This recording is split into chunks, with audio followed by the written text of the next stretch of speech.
랄랄라 신나는 셰프 김선영입니다.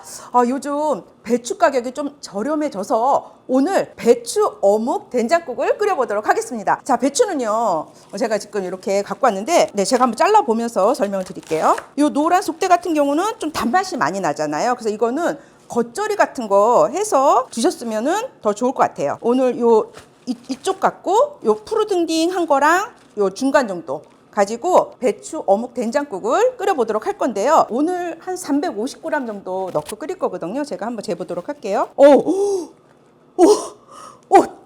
344g. 네. 자, 이렇게 해가지고 요 정도만 오늘 끓이고, 이거는 그러면 남는다. 그러면 이거는 겉절이해서 드시고, 그러면 요런 거 같은 경우는 냉장고에 넣으면 좀 시들 수도 있고, 그러니까 이거를 뜨거운 물에다가 데치는 거예요. 소금 넣고 데쳐서 찬물에 헹궈가지고 약간 수분기랑 같이 냉동실에 보관하면 언젠가 꺼내가지고 그냥 된장국 끓여 드시면은 빠른 시간 내에 드실 수가 있거든요. 자, 저는 350g 정도 쓸 거니까 요 정도만 오늘 요거 갖고 끓여보도록 하겠습니다. 네, 자, 이렇게 배추를 씻어 갖고 왔습니다. 자, 그러면은 배추 된장국을 끓일 거니까 썰어보도록 할게요. 너무 정형화되지 않은 모습으로 써는 게 훨씬 더 나중에 완성도가 좀 있더라고요. 조건은 너무 줄기 크니까 이렇게 해서 좀 약간 이렇게 그렇다고 뭐 꼭 삼각형으로 썰라는 게 아니라 조금 비정형화된, 자, 이렇게 해서 잎은 좀 큼직큼직하게 썰어도 나중에 이렇게 끓이면은 숨이 쫙 죽으니까 큼직큼직하게 썰고, 이 줄기 쪽은 한입 크기로 좀 썰어주시면 좋을 것 같아요. 어묵이요. 어묵은 생선으로 만들잖아요. 그래서 끓이면은 그 생선의 구수한 맛이 나서 저는 오늘 이 배추국이랑 잘 어울리는 것 같아서 어묵을 선택을 했습니다. 끓이면은 좀 약간 부피감도 있어지고 약간 크기도 해지니까 한 요 정도 크기로 길쭉길쭉하게 써는데, 동그란 어묵 같은 경우는 반 잘라서 끓이셔야 돼요. 맨 처음에 동그란 어묵 같은 경우는 조그매 보이지만 끓이고 나면 이제 커지거든요. 자, 대파 오늘 같은 경우는 어슷이 어울려요. 동글동글보다도. 그래서 어슷 썰어주도록 하겠습니다.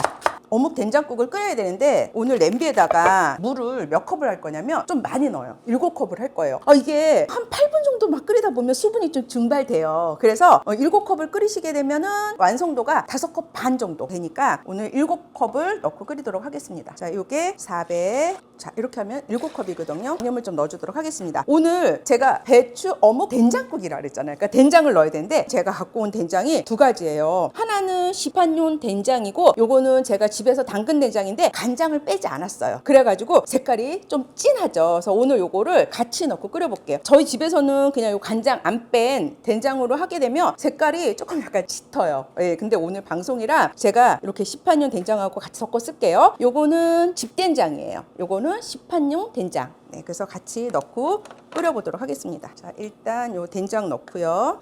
이거 꼭 이렇게 같이 시판이랑 집된장이랑 같이 넣어야 되냐고요? 아니요. 제가 보여드리려고 그냥 갖고 온 거예요. 그 다음에 내가 육수 코인 하나 넣는데, 이거 지금 저는 사골용 육수예요. 그냥 멸치용 육수 넣어도 되는데 육수 코인 사면은 두 가지 맛이 오잖아요. 근데 오늘 여기에 멸치랑 뭐 그런 해산물 맛도 괜찮은데 사골 맛이 또 괜찮은 맛을 내거든요. 그래서 오늘 여기다가는 제가 사골 육수 코인을 넣습니다. 자, 이렇게 하고 그 다음에 여기다가 이제 들어가는 게 참치액이에요. 또는 국간장, 맛술입니다. 한 스푼 이렇게 넣어주고요. 끓어오르니까 배추를 넣고 끓여주도록 하겠습니다.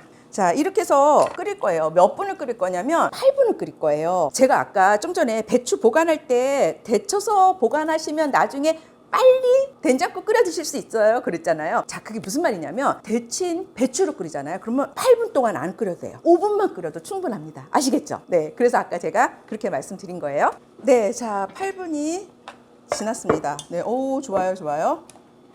자, 이제 다른 건 이제 넣을 거니까 불을 좀 세게 하고, 자, 이제 나머지 재료 다 넣어줄 건데 어묵하고 대파 넣어주시고요. 마늘하고 청양고추 하나를 넣어줄 건데, 만약에 청양고추 없다 그러면 안 넣으셔도 되고요. 여기다가 고춧가루 한 스푼을 넣고 끓이셔도 칼칼한 맛이 되니까 그땐 청양고추 안 넣으셔도 돼요. 저는 오늘 청양고추 하나 썰은 거 넣어주도록 할게요. 3분간만 더 끓여보도록 하겠습니다. 네, 자, 이렇게 해서 3분 끓이는 동안에 2분이 지났거든요. 자, 근데 마지막으로 이제 여기에 뭘 넣어줄 거냐면 이거 들깨가루예요. 자, 이대로 끝내셔도 돼요. 이대로 끝내셔도 되는데 집에 들깨가루가 있다면 들깨가루를 넣어주시면 좀 더 된장찌개가 구수하게 드실 수가 있는데, 이 들깨가루는 토코페롤 함량이 많아요. 그래서 왜 여자분들 깻잎이라든지 들깨가루 많이 드시면 피부 미용에 좋거든요. 근데 단 한 가지 단점이 이 들깨가루는 열에 약해요. 그래서 마지막에 살짝 넣고 끓여주시는 것이 그 들깨의 영양 성분을 그대로 흡수할 수가 있으니까 마지막에 살짝 넣고 끝내도록 하겠습니다.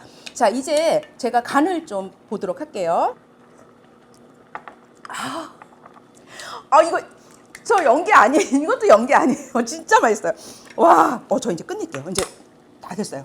맛도 너무 좋고, 와, 이거 진짜 나 혼자 먹을 수 없고, 피디님도 한번 드셔보세요. 캬, 너무 맛있어요. 진짜 맛있죠? 간도 딱 좋지 않아요, 지금? 간이 딱이에요, 딱. 그쵸? 이렇게 해서 오늘 배추 어묵 된장국이 완성이 됐습니다. 저는요, 다음 시간에 또 다른 정말 맛있는 요리로 다시 또 찾아오도록 하겠습니다. 자, 신나는 셰프 김선영이었습니다. 건강하세요.